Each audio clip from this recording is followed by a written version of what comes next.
Langit Seoul sore itu kelabu, angin musim dingin berembus pelan menyapu trotoar yang ramai. Di tengah hiruk-pikuk kota metropolitan yang tidak pernah tidur itu, seorang pemuda bertubuh, kurus dan berkulit sawo matang sedang memacu sepeda motornya menembus padatnya lalu lintas. Namanya Dani, 23 tahun, asal Brebes, Jawa Tengah. Sejak 2 tahun lalu, ia merantau ke Korea Selatan sebagai TKI. Impian sederhananya hanya satu, bisa memperbaiki hidup ibunya di kampung dan melunasi utang keluarga. Dani bekerja sebagai kurir makanan. Dengan aplikasi pengantar di tangan dan tas besar berisi pesanan di punggung, hari-harinya ia habiskan berkeliling dari gang ke gang, dari apartemen elit sampai lorong-lorong pasar tua. Ia bukan lulusan tinggi, bukan juga orang yang punya banyak pilihan, tapi satu yang tak pernah ia lepas, senyuman. Bagi Dani, bersyukur adalah satu-satunya modal bertahan hidup di negeri orang. Sore itu ia terburu-buru. Salah satu pelanggan VIP di kawasan Gangnam mengajukan komplain karena makanan datang terlambat. Dani panik. Ia mengebut, berharap bisa tiba sebelum reputasinya anjlok dan dipotong upah. Di sebuah persimpangan sempit, hujan rintik mulai turun. Jalanan licin dan visibilitas menurun. Dani membelok terlalu cepat dan brak. Sepeda motornya menyerempet bagian belakang sebuah mobil sport berwarna hitam mengilap yang baru saja parkir. Dani terpelanting, lututnya berdarah dan helmnya terlempar. Tapi bukan rasa sakit yang membuatnya gemetar, melainkan suara pintu. Mobil terbuka dan langkah kaki berderap mendekat. "Ya, apa kau gila? Kau tahu berapa harga mobil ini?" Seorang wanita muda berdiri di depannya, mengenakan setelan jas putih elegan dan sepatu hak tinggi. Wajahnya cantik, khas Korea, tapi dingin seperti es. Tatapannya tajam, penuh kemarahan dan jijik. "Aku minta maaf, aku tidak sengaja," ucap Dani terbata, berusaha berdiri sambil membungkuk. "Apa kau tahu ini mobil edisi terbatas? Lebih mahal dari seluruh hidupmu." Orang-orang mulai menoleh. Beberapa mengambil ponsel merekam. Dani semakin malu. Imu hanya bisa tertunduk, tubuhnya gemetar. Wanita itu adalah Seo Yeon, 28 tahun, CEO muda dari startup teknologi otomotif yang sedang naik daun. Lahir dari keluarga konglomerat, ia tumbuh dalam dunia penuh ekspektasi dan tekanan. Perfeksionis, ambisius, dan tak terbiasa mendengar kata maaf dari kalangan bawah. Dani tidak tahu siapa wanita itu. Tapi yang pasti, hidupnya baru saja berubah dalam satu tabrakan singkat. Seo Yeon mengangkat ponselnya, memotret plat motor Dani dan wajahnya. "Aku akan menuntutmu. Kau harus bayar ganti rugi atau aku seret ke pengadilan. Jangan pikir hanya karena kau buruh murah, kau bebas bikin rusak properti orang." Dani menggigit bibirnya. Bukan karena takut dituntut, tapi karena ia tahu, ia tak punya apapun untuk ditawarkan selain tubuh dan kerja keras. Di jalan yang sama, dua dunia bertabrakan, dunia seorang kurir, miskin dan dunia seorang wanita, kaya yang tak pernah tahu apa itu kesusahan. Belum ada yang tahu bahwa tabrakan itu bukan akhir, melainkan awal dari kisah cinta yang akan mengguncang kehidupan mereka berdua. Pagi hari setelah kejadian itu, Dani bangun lebih awal dari biasanya. Badannya masih pegal, lututnya terbalut perban seadanya. Tapi rasa cemas jauh lebih menyakitkan. Semalaman ia tak bisa tidur, membayangkan kemungkinan terburuk. Dideportasi? Di penjara? Ia bahkan belum membayar utang motor cicilan yang digunakannya bekerja. Belum sempat sarapan, ponselnya berbunyi. Nomor tak dikenal muncul di layar. Dani ragu, tapi mengangkat. "Ini dari kantor hukum Park and Shin. Anda Dani, warga Indonesia?" Suara pria Korea di seberang terdengar tegas. "Iya, saya Dani. Klien kami, Nona Seo Yeon, menuntut ganti rugi sebesar 210 juta won atas kerusakan. Mobil McLaren miliknya yang Anda tabrak kemarin." Dani nyaris menjatuhkan ponsel. 210 juta won? Itu lebih dari 2,4 miliar rupiah. Napasnya tercekat. Saya tidak punya uang sebanyak itu, Tuan. Saya hanya pekerja." "Itu urusan Anda. Jika tidak bisa bayar, pengacara kami akan membawa kasus ini ke jalur hukum. Anda punya waktu 3 hari untuk membuat keputusan." Klik. Telepon terputus. Dani terduduk lemas. Hari itu juga, ia nekat mendatangi kantor perusahaan Seo Yeon, gedung tinggi dengan kaca berkilau di pusat bisnis Seoul. Ia berdiri canggung di lobi, pakaiannya lusuh kontras dengan para pekerja kantoran yang lewat. Satpam menahannya. "Aku hanya ingin bicara dengan Nona Seo Yeon. Aku yang menabrak mobilnya kemarin." Mungkin karena wajah Dani terlihat memelas, seorang staf bersedia mengantar ke lantai atas, tapi bukan ke ruang kerja Seo Yeon. Dani diminta menunggu di ruang pertemuan kecil. Beberapa menit kemudian, pintu terbuka. Seo Yeon masuk, mengenakan setelan hitam formal. Langkahnya cepat, tatapannya tetap tajam. "Apalagi?" Tanyanya singkat tanpa duduk. Dani berdiri gugup, Mohon, saya tidak punya uang untuk ganti rugi. Saya tidak lari dari tanggung jawab, tapi saya mohon diberi keringanan. Seo Yeon mendengus sinis. Jadi kau pikir aku akan kasihan? Dunia tidak akan pernah lunak hanya karena kau miskin. Dani menunduk tapi suaranya tegas. Saya cuma ingin diberi kesempatan, Nona, bukan dikasihani. Untuk sesaat wajah Seo Yeon berubah. Ada seberkas kejutan dalam matanya. Ia menatap Dani, seolah menilai ulang sosok di depannya. Lalu tanpa diduga ia berkata, kau mau bekerja mengganti rugi? Baik, aku akan buatkan kontrak kerja selama 6 bulan. Kau akan jadi pekerja lepas di perusahaanku. Gajimu dipotong langsung. Dan satu lagi, jangan pikir aku akan mempermudah hidupmu di sini. Dani mengangguk mantap, walau tenggorokannya tercekat. Saya terima. Seo Yeon berbalik pergi, meninggalkan Dani sendiri di ruangan. Ia tidak tahu bahwa keputusan hari ini akan membawa hidupnya ke arah yang sama sekali tak terduga. Bukan hanya soal uang atau pekerjaan, tapi tentang hati yang perlahan akan terbuka di antara dua insan dari dunia yang saling bertolak. Pelakang. Hari pertama Dani bekerja di kantor Seo Yeon dimulai sejak pukul 6 pagi. Ia datang dengan kemeja bekas pinjaman teman, celana bahan yang sudah mulai robek di bagian lutut, dan sepatu lusuh yang dulu ia pakai antar makanan. Kantor itu dingin dan mewah, penuh lampu neon putih dan suara sepatu hak yang beradu dengan lantai marmer. Dani tidak diberi posisi tetap. Ia disebut asisten logistik lapangan. Tapi kenyataannya ia disuruh mengangkat dokumen berat, menata gudang, membersihkan ruang arsip yang berdebu, bahkan sesekali diminta menjadi supir dadakan untuk karyawan yang terlambat. Semua itu dilakukan tanpa protes, karena setiap detik kerjanya adalah bagian dari upaya mengganti rugi. Para staf memandang Dani sebelah mata. Ada yang tertawa pelan saat dia lewat, ada juga yang pura-pura tak melihat, tapi Dani tidak peduli. Ia sudah biasa diremehkan. Ia tidak datang untuk disukai, ia datang untuk menebus kesalahan. Seo Yeon bersikap seperti tak mengenalnya. Tiap kali mereka bertemu di lift atau lorong, ia hanya melirik sekilas tanpa berkata apa-apa. Tapi suatu hari, saat Dani sedang mengepel koridor, ia mendengar langkah kaki yang sudah mulai dikenalnya. Seo Yeon berhenti tepat di belakangnya. Kau tahu itu lantai marmer Italia, bukan ubin pasar. Jangan diseka seperti membersihkan kandang. Dani berdiri, menunduk. Maaf, saya akan ulangi. Seo Yeon menatapnya. Kenapa tidak minta dikirim kembali saja ke negara asalmu? Hidupmu pasti lebih mudah. Dani menahan napas lalu menjawab pelan. Karena di sana ibu saya menunggu. Saya tidak bisa pulang dengan tangan kosong. Untuk pertama kalinya, ekspresi Seo Yeon goyah. Ada jeda beberapa detik sebelum ia menjawab.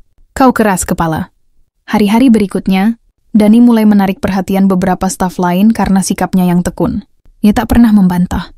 Tak pernah datang terlambat, dan selalu mengerjakan tugas yang diberikan, meskipun sering diperlakukan, seperti bukan manusia.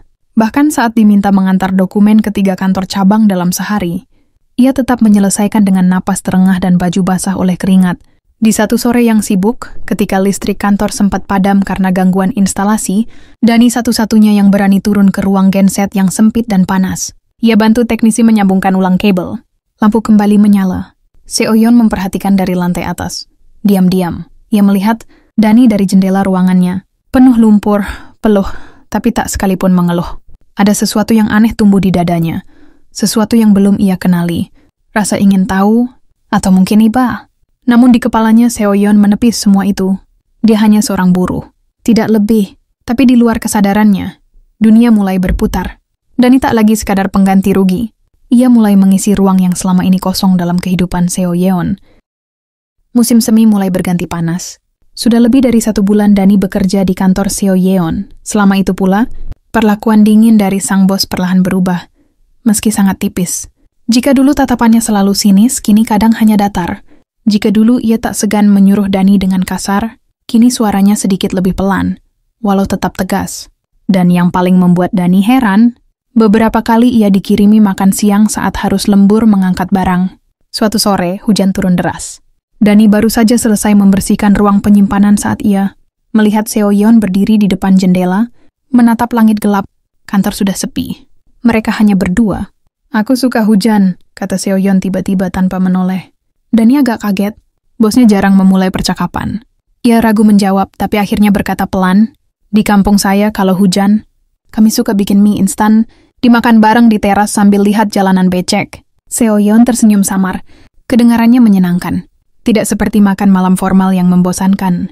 Itu percakapan pertama mereka yang terasa manusiawi. Sejak hari itu, Dani mulai melihat sisi lain dari Seo Yeon. Di balik jas mahal dan langkah tegas, ternyata ada kesepian yang tersembunyi. Tak ada keluarga yang pernah datang menjenguknya ke kantor. Ia sering pulang larut malam dan selalu sendirian. Namun di balik perubahan kecil itu datang pula sorotan. Rekan-rekan kantor mulai bergosip. Kau lihat cara Nona Seo menatap Dani? Aku dengar dia dikasih bonus makanan. Untuk buruh level bawah, jangan bilang dia mulai menyukai pria itu. Dani pura-pura tak dengar, tapi bisikan itu menyakitkan. Ia datang ke Korea untuk mencari uang, bukan membuat masalah. Ia sadar batasnya. Dunia Seoyeon bukan dunianya. Ini hanya buruh migran. Ia bukan siapa-siapa. Ya, namun sesuatu yang lebih besar sedang terjadi. Di dalam diri Seoyeon muncul kekacauan. Setiap kali melihat Dani bekerja keras, jujur dan tak pernah mengeluh, ia teringat pada masa kecilnya, saat ayahnya bangkrut dan ibunya meninggalkannya. Ia dibesarkan dalam tempaan keras. Cinta tak pernah diajarkan. Tapi kini, tanpa disadari, Dani mengajarkannya perlahan, bahwa kasih tidak melulu soal status atau kekuasaan. Satu malam saat Seo Yeon sedang lembur dan Dani masih di kantor, listrik tiba-tiba padam lagi. Tapi kini bukan hanya lantai bawah, seluruh gedung gelap gulita. Dani segera bergegas ke ruang genset, tapi ia mendengar suara teriakan dari lift. Seo Yeon terjebak. Dengan sigap Dani membuka pintu lift manual dengan bantuan teknisi. Saat pintu berhasil dibuka sebagian, ia mengulurkan tangan. Seo Yeon duduk ketakutan di dalam menatapnya. Lalu menggenggam tangan Dani erat, dan ia ditarik keluar dengan susah payah. Untuk pertama kalinya, tangan mereka bersentuhan lama. Detak jantung mereka memburu. Hening. Lalu Seo Yeon menatap dalam-dalam ke mata Dani. Kau selalu ada, ucapnya lirih. Dani hanya menatapnya bingung, tapi dadanya hangat. Malam itu ada dinding yang retak, bukan di kantor, tapi di hati keduanya. Sejak kejadian lift malam itu, ada jarak yang berubah di antara Dani dan Seo Yeon. Bukan lagi sekadar bos dan bawahan, ada getaran yang mereka sendiri belum mampu beri nama. Dani jadi sering dipanggil ke ruang kerja Seo Yeon, bukan untuk urusan kantor, melainkan obrolan ringan, tentang makanan kesukaan, masa kecil, bahkan soal mimpi masa depan. Seo Yeon makin sering tersenyum bila Dani ada di dekatnya. Ia mulai membela Dani saat ada staf yang mencibir. Ia bahkan secara pribadi meminta bagian HR agar Dani diberi ID resmi dan akses ruangan layaknya staf internal. Tapi kabar itu tersebar, dan gunjingan pun makin ramai. Dia pasti sudah tidur dengan bos. Gila, seorang TKI bisa bikin Seo Yeon lunak? Ini aib bagi perusahaan. Dani tahu, semakin lama kedekatan mereka menjadi sorotan. Ia merasa resah, canggung. Tapi yang lebih membingungkan, perasaannya pada Seo Yeon tumbuh melebihi rasa kagum. Ia tak bisa lagi melihat wanita itu sekadar bos. Ia melihat manusia, dengan luka, dengan sepi, dengan senyum yang kini mulai ia rindukan. Namun semua berubah saat ayah Seo Yeon, Chairman Han, datang dari Busan. Ia pemilik grup perusahaan itu. Seorang pria tua keras, dingin, dan penuh ambisi. Dalam rapat internal terbatas, ia melihat Dani mengantarkan dokumen langsung ke meja. Seo Yeon, tatapan matanya tajam menusuk. Setelah rapat, ia memanggil Seo Yeon secara pribadi. Apa kau sudah hilang akal? Bentaknya. Kau pewaris satu-satunya perusahaan ini dan kau mendekati buruh dari negara lain? Ini memalukan. Seo Yeon berusaha menjelaskan, tapi ayahnya menolak mendengar. Kalau kau tetap berhubungan dengannya, jangan harap perusahaan ini menjadi milikmu. Malam itu Seo Yeon menangis di dalam mobilnya. Dani yang melihat dari kejauhan tak berani mendekat, tapi keesokan harinya, ia dipanggil oleh Chairman Han secara langsung ke ruang direksi. Kau tahu posisi apa kau berdiri? Katanya dingin. Kau bukan siapa-siapa. Hidupmu mungkin berharga di kampung halamanmu. Tapi di sini, kau cuma angka. Dani menunduk. Tapi dalam diamnya, ia bicara tegas, saya memang bukan siapa-siapa. Pak, tapi saya tidak pernah mempermainkan perasaan siapapun. Chairman Han menatapnya, lalu memberikan amplop putih. Ambil ini, uang ganti rugi, 50 juta won. Pergi dari kantor ini, dan jangan pernah mendekati putriku lagi. Dani pulang malam itu dalam dilema. Amplop itu masih ada di tangannya. 50 juta won. Itu cukup untuk bangun rumah di kampung. Bayar semua utang ibunya. Tapi, wanita yang kini memberinya cahaya dalam hidup gelapnya. Di sisi lain, Seo Yeon juga dalam tekanan. Ia tahu, mempertahankan Dani berarti kehilangan warisan perusahaan. Tapi membiarkannya pergi, sama saja ia mematahkan sesuatu yang selama ini berusaha ia bangun. Harga diri, mereka berdua kini berdiri di persimpangan antara cinta dan kenyataan, antara keberanian dan kehilangan segalanya. Dani tak tidur malam itu. Amplop putih berisi 50 juta won tergeletak di atas meja kontrakan sempitnya. Matanya menatap kosong, pikirannya kacau. Ia membayangkan ibunya di Jember yang menua sendiri, adik perempuannya yang putus sekolah, dan dirinya, seorang kurir yang jatuh hati pada bos perusahaan besar. Sebuah cinta yang terlalu tinggi untuk dijangkau. Pagi harinya, Dani datang ke kantor membawa amplop itu. Tapi bukan untuk menerimanya. Ia mendemui Seo-yeon di ruangannya yang tengah duduk lesu, memandangi berkas-berkas tanpa fokus. Tanpa berkata banyak, Dani meletakkan amplop itu di atas meja. "Aku tidak akan mengambil ini," katanya lirih tapi tegas. "Tapi aku juga tidak akan memaksamu memilih aku. Aku hanya ingin kau tahu perasaan ini, bukan karena uang atau belas kasihan. Aku jatuh cinta padamu karena aku melihatmu, bukan sebagai bos, tapi sebagai manusia yang tulus dan kuat." Seo-yeon menatapnya, matanya memerah. "Ayahku akan menghancurkanmu," bisiknya. "Biarkan aku yang memilih jalan hidupku," jawab Dani, kemudian berbalik dan pergi, meninggalkan Seo-yeon yang menahan air mata di balik meja. Hari-hari berikutnya menjadi sunyi.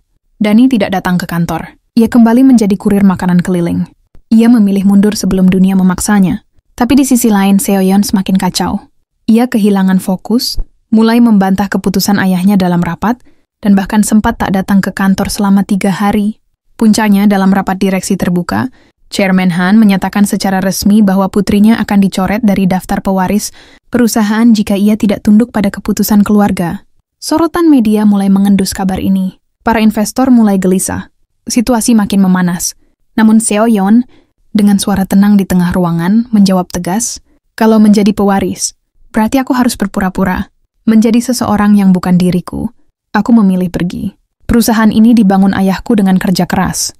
Tapi aku juga bisa membangun sesuatu dengan orang yang mau berjalan bersamaku, bukan membelengguku." Chairman Han marah besar. Ia mengancam memutus semua dukungan. Tapi Seo-yeon sudah bulat. Ia melepas jabatannya, pergi dari kantor, dan menuju tempat yang paling ingin ia datangi. Sebuah restoran kecil di pinggiran kota, tempat Dani kini bekerja sambilan sebagai juru cuci piring. Seo-yeon berdiri di depan pintu dapur, menatap pria yang pernah ia hina, lalu ia kagumi, dan kini ia cintai. Dani menoleh, wajahnya terkejut. Mereka saling diam, lalu Seo-yeon melangkah mendekat. "Kalau engkau masih mau, ayo kita mulai dari nol, tanpa warisan, tanpa mobil mewah, tanpa kantor megah. Hanya kamu dan aku, cukup?" Dani tak mampu berkata-kata. Ia hanya mengangguk pelan, lalu memeluknya erat, di tengah gemuruh suara panci dan air cucian. Cinta mereka telah memilih jalannya sendiri. Bukan jalan yang mudah, tapi jujur dan tulus. Setahun telah berlalu sejak hari itu.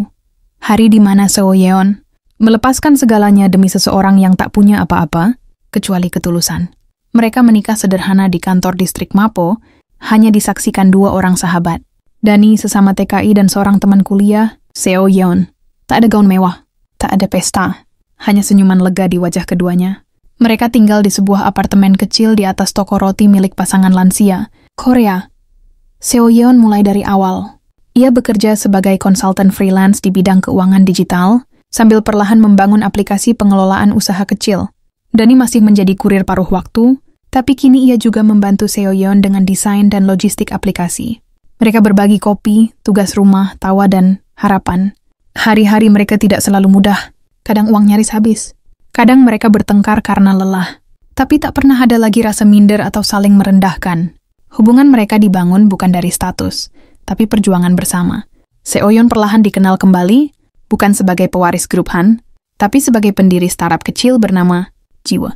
Aplikasi itu membantu para pelaku usaha mikro, dari tukang kimchi keliling hingga pemilik warung kecil, mengelola pesanan dan pemasukan mereka secara mudah. Sementara itu, Dani menjadi figur yang menginspirasi komunitas TKI di Seoul. Ia mulai menulis kisah hidupnya di blog kecil yang ramai dibaca. Banyak yang bertanya, apa rasanya menikahi wanita sekaya dia? Dani selalu menjawab singkat, yang saya nikahi bukan kekayaannya, tapi keberaniannya. Suatu sore, mereka duduk di bangku taman dekat Han River. Langit Seoul memerah di ujung senja. Seo-yeon bersandar di bahu Dani. Tangannya memegang secarik kertas hasil pemeriksaan dokter. "Aku hamil," bisiknya pelan. Dani terdiam, lalu menatapnya dengan mata berkaca. "Jadi, aku akan jadi ayah?" Tanyanya lirih, seakan masih tak percaya. Seo-yeon mengangguk, senyum lebarnya membuat wajahnya bercahaya. Di tepi sungai itu, di negeri asing, di luar garis status dan silsilah, mereka menemukan rumah. Bukan dari beton dan marmer, tapi dari keberanian memilih yang dicinta, walau bertentangan dengan logika dunia. Hari pernikahan mereka mungkin tak diliput media, tapi hari-hari setelahnya penuh dengan kisah sejati yang tak pernah bosan mereka syukuri. Dani bukan lagi hanya seorang kurir, dan Seoyeon bukan lagi sekadar mantan pewaris. Mereka adalah dua jiwa yang saling percaya, dan bersama membuktikan cinta tak mengenal kasta, asal diperjuangkan dengan sepenuh hati.